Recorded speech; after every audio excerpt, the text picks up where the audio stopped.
Well, lots of us are thinking about what we want to read, either in the backyard hammock, on the beach, or just in your bed before you fall asleep. So today, we're going to chat about female Southern authors. We thought we might inspire you on what your next pickup at either the library or on Audible or at the bookstore might be. So, meet you at the table.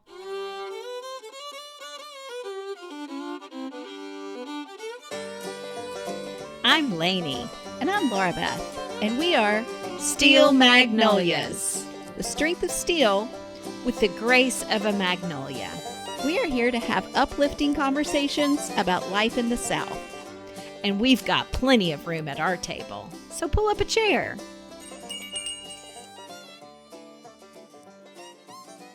Welcome back to the Steel Magnolias podcast. First off, I would like to thank our patrons that make it possible for us to now be well over 150 episodes into this podcast. We have a small but mighty group of monthly supporters, and we'd really like for you to check it out if you haven't already.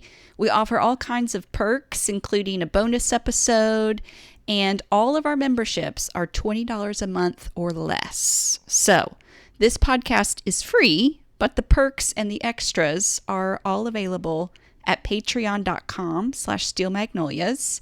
So please check that out. The link is going to be in the show notes.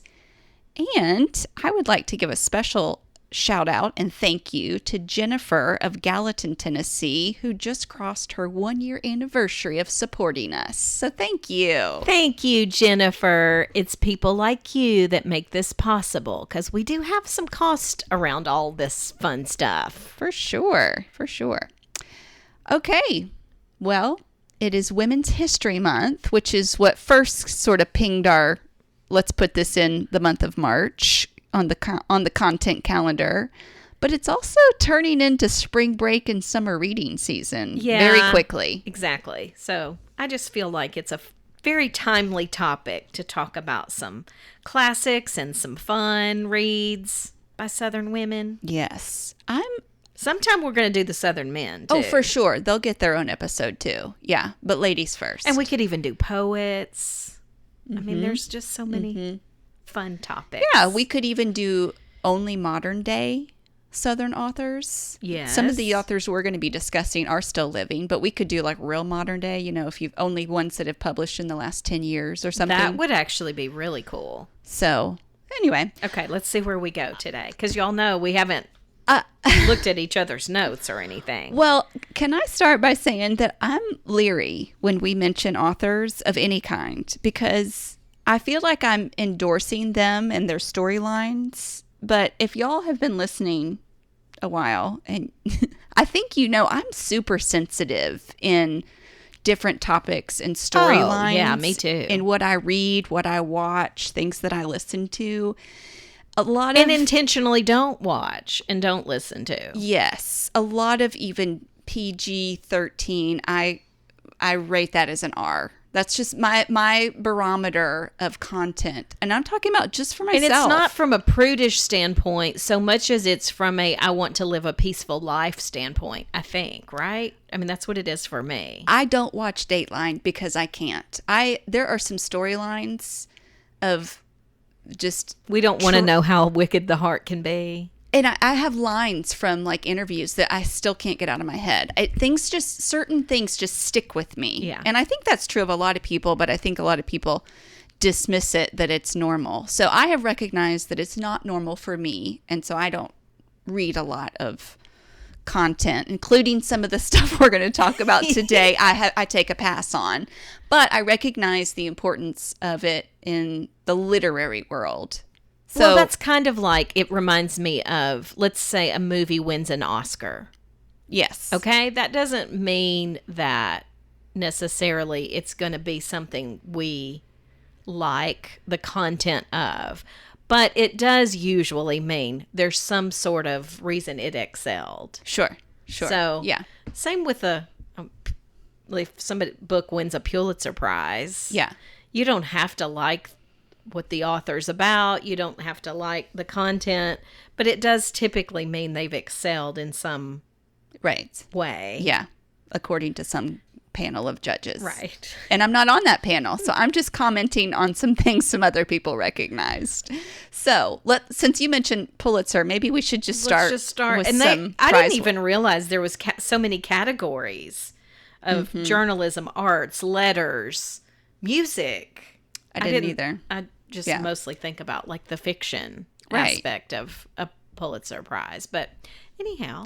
Well, if you are one that uses the resource Goodreads, if you like Goodreads.com, you can actually find a category of Southern Pulitzer Prize winning authors. They're going to be grouped male and female together. That would have been nice for me to know in prepping for this as I went digging. Sorry, I should have texted that to you.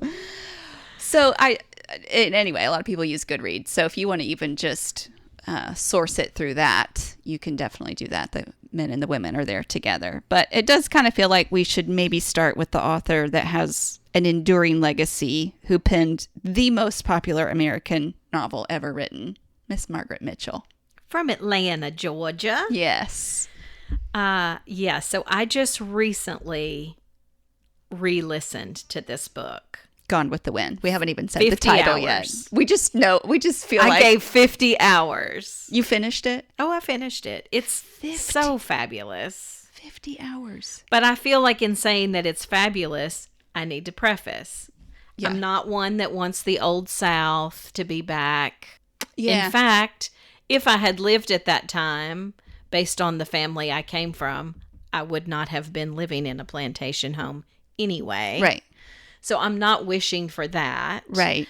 I'm very uncomfortable with any book that uses the N-word, meaning on the race issue. However, it is both black and white characters that use it in this book, and it's so weird to me. Yes. To hear weird. It. Yes. Because I don't hear it often, except maybe in a rap song now. Yeah. Yeah. And it's so Which weird we listen to a lot of. Y'all know that. If you know us well, you know we're regulars. So on that. all of that makes me really uncomfortable. Yeah. However, the themes of this book, the survival and perseverance themes, the love and relationship and figuring out, even sometimes too late. Right. Yeah. How those storylines are so fabulous. The character development to me is so good in this book, and so many different characters. Mm-hmm. Mm-hmm. The importance of land and your roots, just all of those themes make me love this book so much. And like you said, they are timeless. We're all kind of still thinking about that today.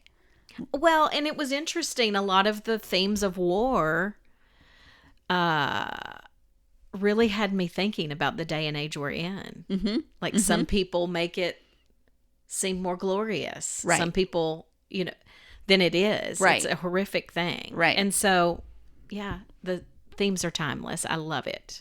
So it was published in 1936, and it quickly became a bestseller. It won the 1937 Pulitzer Prize. And in 1939, the film was the film. Right. And we did a whole episode on Gone with the Wind. I think it was season 1. Probably. That was during the time in our content where we were pairing a lot of topics together. We thought we needed more than we needed. Live and learn. So I'm not even sure if we felt like we gave it the full extent of what it comments that we wanted, but I do remember, and I'll link to that in our show notes if you want to go back and listen to it.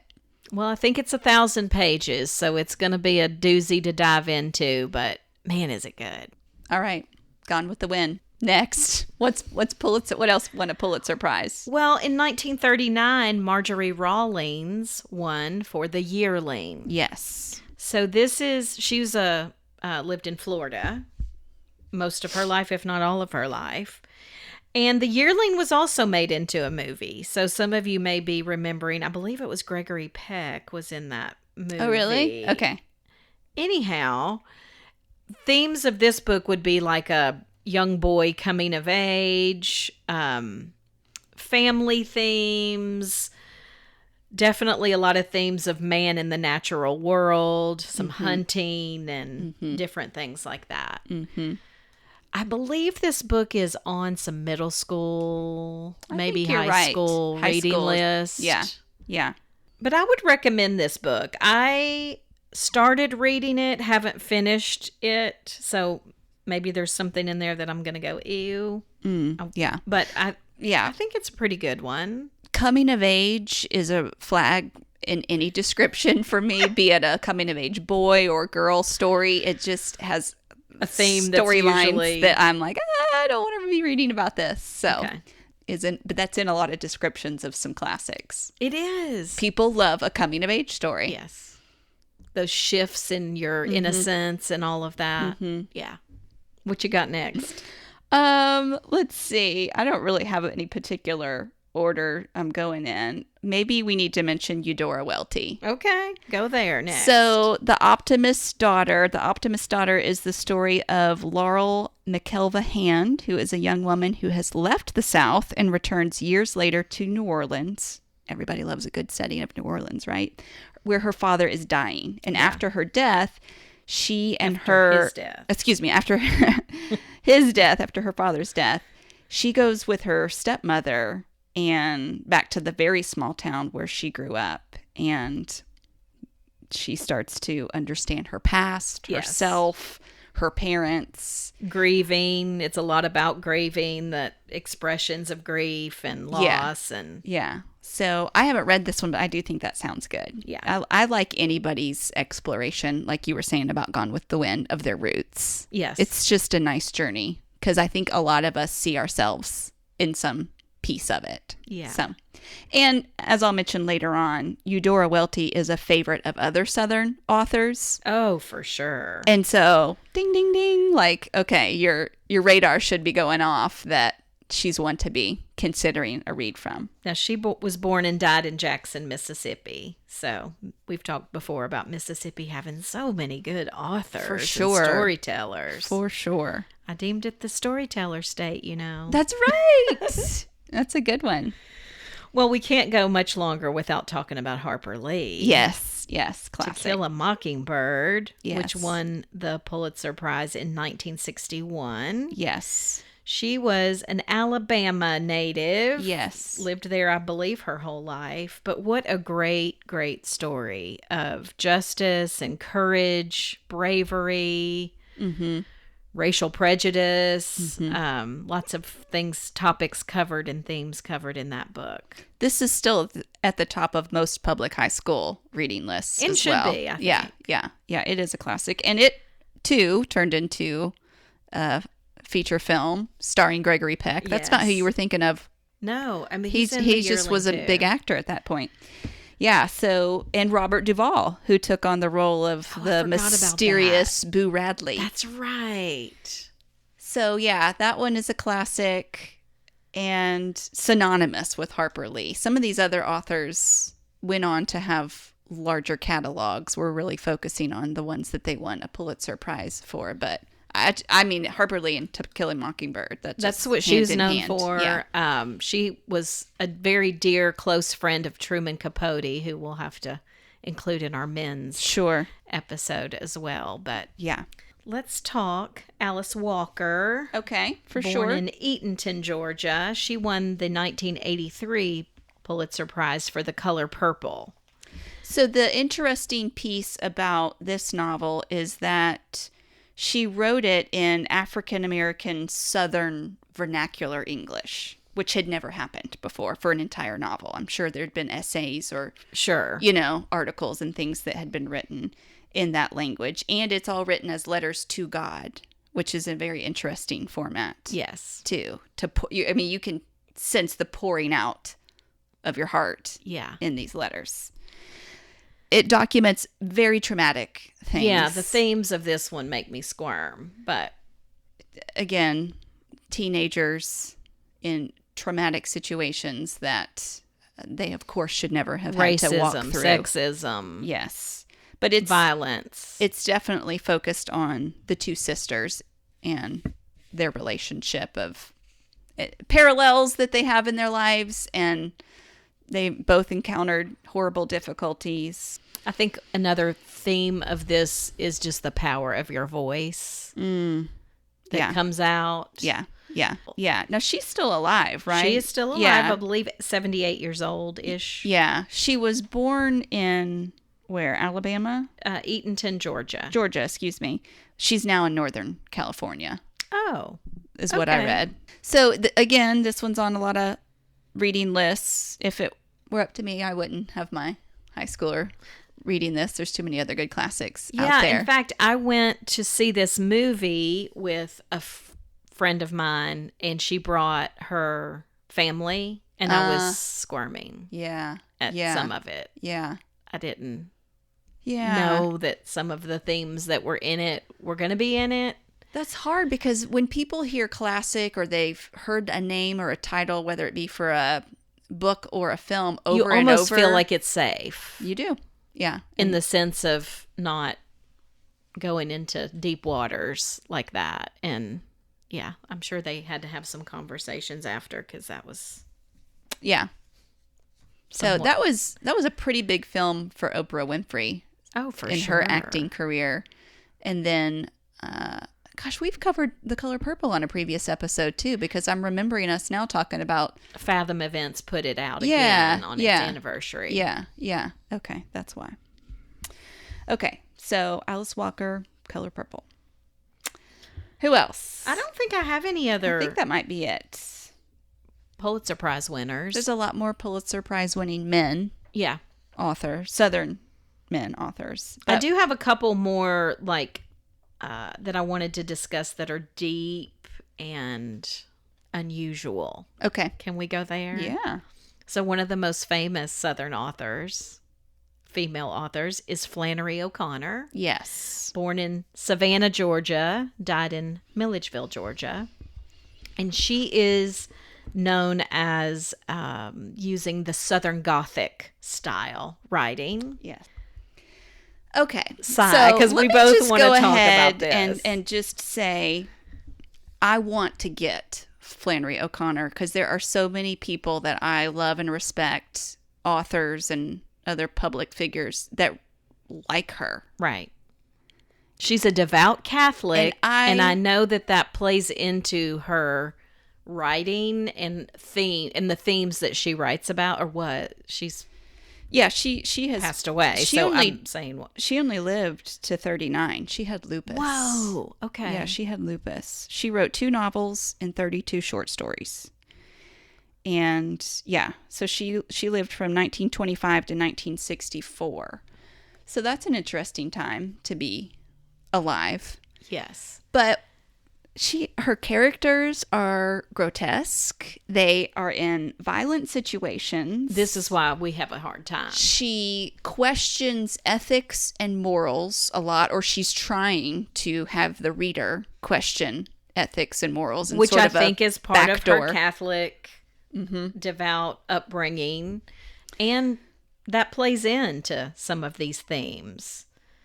Okay. Destiny, free will, things like that. Things like and I love those things. Moral decay. I love moral discussions. Yeah.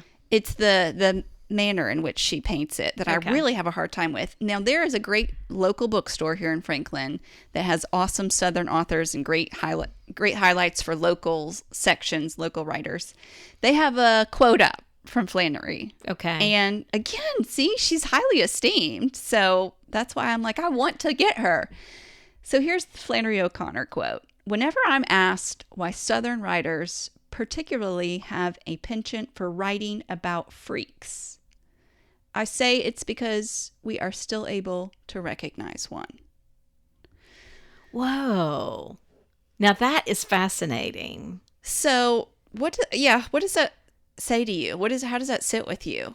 This is how it sits with me. We still have a plumb line of what is socially acceptable. Yeah.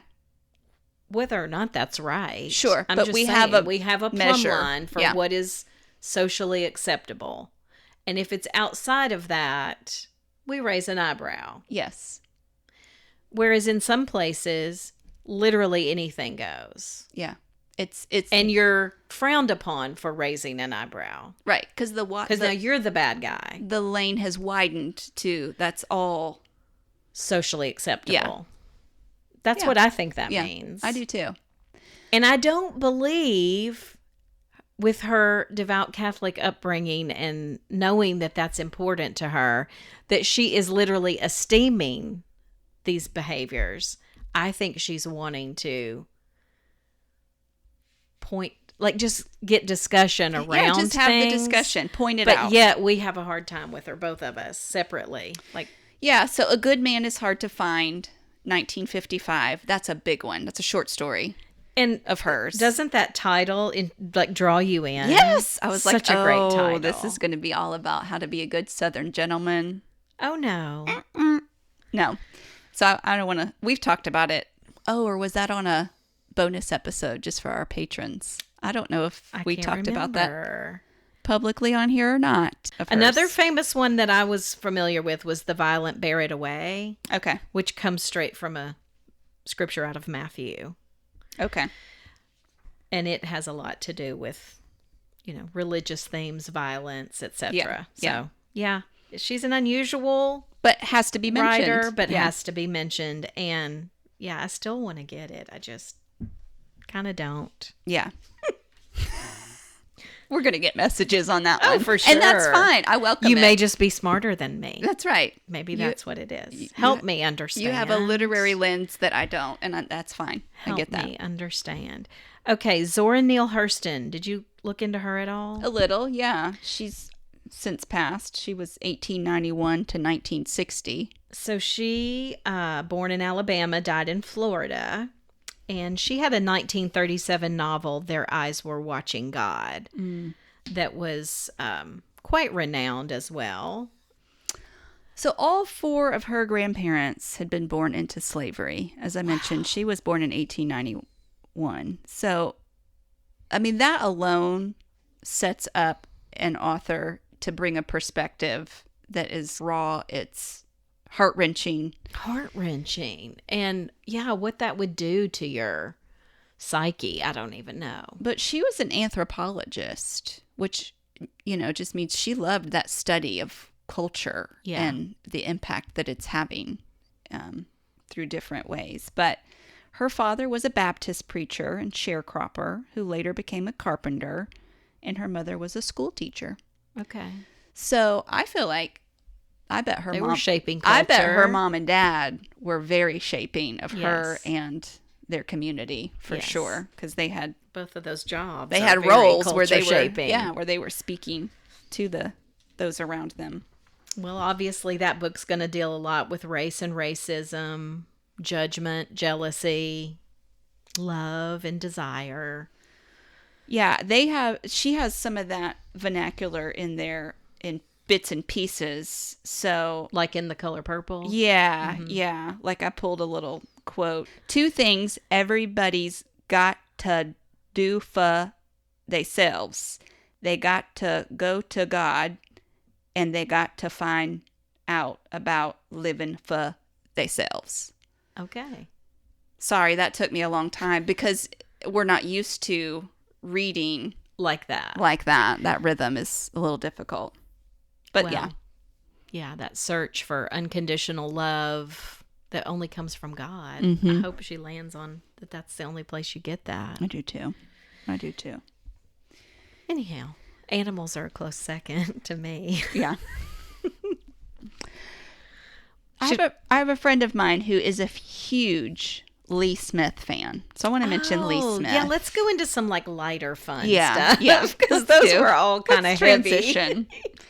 So Lee Smith is still alive, and this is from my friend Lindsay, who lives in Charleston. She said the thing that sticks out most about Lee Smith is her authentic Appalachian voice. The way she's able to capture the true dialect of someone like, say, my grandmother in the written form. I can hear her talking by the way she writes. That's so precious. It's received well from the community when you've been in the community. Yeah.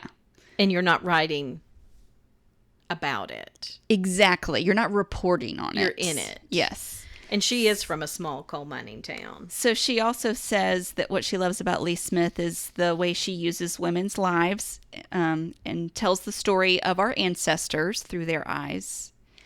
She said it's been a really long time, but she read Oral History 2 different times and absolutely loved it. She went on to read Fair and Tender Ladies after that.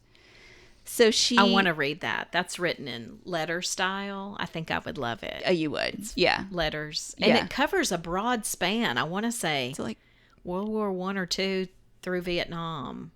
Okay. I was going to say about 40 years. So, yeah. So she was dating a guy. This is, again, still my friend talking about how much she loves Lee Smith. She was dating a guy when she was in college, and he was going to Appalachian State, which is in Boone, North Carolina. And they made the entering freshman class read Oral History by Lee Smith as an introduction to the area. That's cool. So students that were coming from outside of Appalachia had a true flavor of the people that lived there. That's cool. I thought that was really good. And so anyway, that's actually how my friend Lindsay heard about Lee Smith, was this guy she was dating had to go read Oral History. And that was her introduction. And then he passed it on, to her. But she's got several different titles out. She did a book that's interesting to me called The Last Girls, I think is the title. Anyhow, it's these girls have in high school gone down the Mississippi River. Yes. And then later have a reunion and go down the Mississippi River, I think on a cruise. Yeah. Oh, this or time on a something. cruise. So yes, that sounded cute to me. Yes. Yeah. That does sound cute. Okay. Patricia Neal, anyone? Oh, go there. AKA Fanny Flagg. That's right. Sorry, I thought that's where you were about to go. Okay. I was just going to say one of our favorites and prior guest on the show. What an honor that was. We did get to interview her, and so I'm definitely going to link to that in our show notes if you're a Fanny Flagg fan. She is still living, of course, and she is 77 now? I think so. Yeah. Born in Birmingham. She calls Birmingham home. She's now in California as well. Splits her time. I think so. That's my understanding. Yeah. Early in her career, though, she was known as an actress and a comedian. Oh, for a long time. Yeah. So in 1987, she published Fried Green Tomatoes at the Whistle Stop Cafe, which remained on the New York Times bestseller for 36 weeks. I've read several of hers. I really liked a book called Standing in the Rainbow. But she has dyslexia. She mentioned that when we talked to her, and that's just interesting to me as a writer. Yeah. That she overcame. So she told us, again, I'll link to the show notes if you want to hear our full interview with her, but she came as a young girl to the Santa Barbara Writers Conference because her idol, Eudora Welty, was going to be there. Yes. So we mentioned Eudora earlier. And they were assigned to write a short story while there, and the theme had to be childhood. So she sat there a little nervous because she has dyslexia. She's writing out her story, which actually was Daisy Faye and the Miracle Man. And she decides, I'll write it as if this is a 6th grader writing, because that way they won't notice. It would make sense for there to be mistakes. Yes. Well, it's amazing. Here comes Eudora Welty announcing her as the winner of the short story. And I guess you'd say the rest is history. So she's been acknowledged in lots of different realms. In 2012, she won the Harper Lee Award for Distinguished Alabama Author of the Year. That's awesome. And then this is kind of unique, I would think, for a writer. She got an Academy Award and Writers Guild Award for Best Adapted Screenplay. I love it when the author of a book writes the screenplay. Yes. It's the closest you're going to get. That's right. To the film actually resembling it gets in some their way. nod. That's a big deal. Well, I love that it's almost like a insider sort of thing to know she uses a lot of her characters in other novels. Not in their entirety, but she would just have them, if they've been a main character in one book, they're a side character in another. And it's just fun to notice that. Totally. And I bet you they're people that she really knew. You know what I mean? Oh, like for based sure. on like her For favorite sure. aunt or her.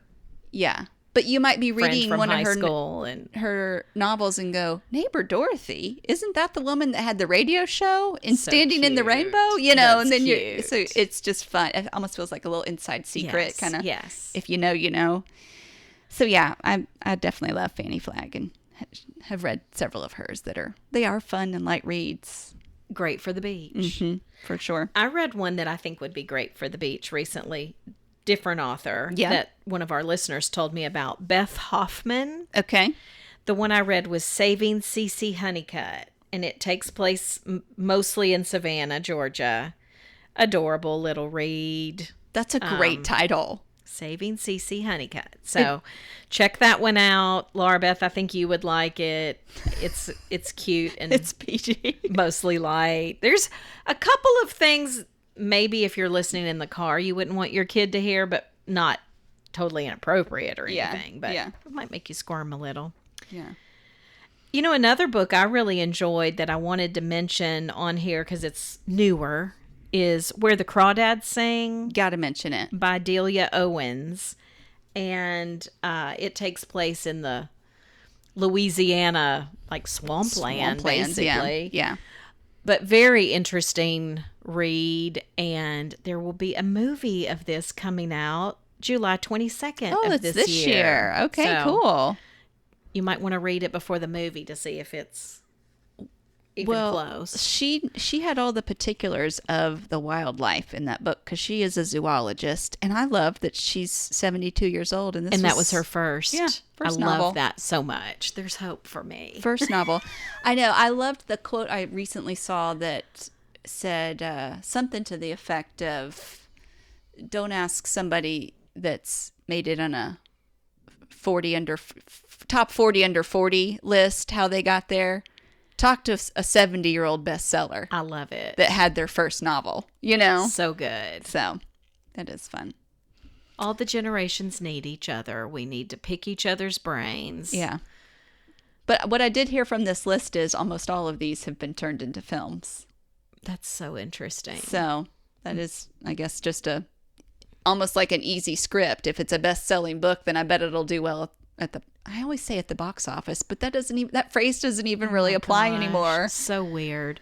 Well, almost always the book is better. Oh, for sure. I mean, yeah, almost always. Some of them get pretty close. Yeah. But the book's always better. And I think that goes to you the reader, get to make the character how you want envision them to them. look. And That's when right. that doesn't match up to what you see on the screen, there's a disconnect because you've already walked the whole journey with this character and here they are looking different or acting different. Or I'll tell you something else that really affects me. Maybe this is an immature thing. But I think one of the reasons I really love British and Irish movies is I don't know those actors. Yeah. So I don't have a preconceived... True. You know, if it's Jennifer Aniston, I have my own thoughts of what she's like. Yep. Yeah. Be that good or bad. Right. Or whatever. But if it's this Yeah. random lady that looks pretty normal, she's a little pudgy and doesn't have perfect teeth. Like, this is somebody that I actually might know. Yes. Unlike the Hollywood beauties. Yes. Does that make sense? It totally makes sense. And I think that's why books also, you can have them the way you want them Exactly. to be. Exactly. That makes sense. This was fun. It was fun. So we wish you all happy reading. And Lainey, peace be with you. And also with y'all.